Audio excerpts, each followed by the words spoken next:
Do you want to know how you can record and transcribe your audio using Otter AI? If yes, then this video is for you. Hello and welcome to AI Basics. It's your host back again with yet another interesting tutorial video.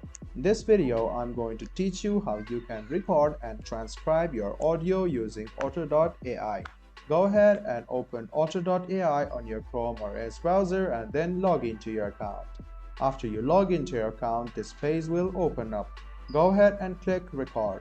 After you click record, you can notice that the recording has already begun and you can see that the text has been transcribed according to the speech recorded. After you're done, you can click on stop recording, and if you want to pause the recording, go ahead and click pause recording. You can see that the recording has now been paused. Now, to resume it again, wait for a while as the recording is being loading. So if you want to record it again, go ahead and click resume recording. You can see in a while the recording has now begun already.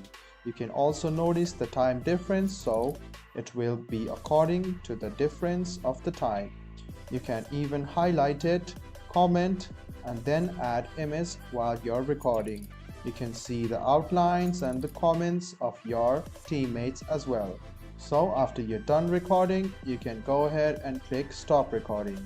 And in a while, you can see that your transcription has been recorded and your audio has been saved as well. So after doing this, just press OK, and then your audio has been recorded and transcribed as well. I hope this video about how you can record and transcribe your audio using Otter AI was helpful for you. If you still have any kind of confusion, please do mention us on the comment section down below. Like the video, subscribe to the channel, and do hit the bell button for more. Hope to see you in the next video as well. Until then, goodbye, take care, and make sure you enjoy.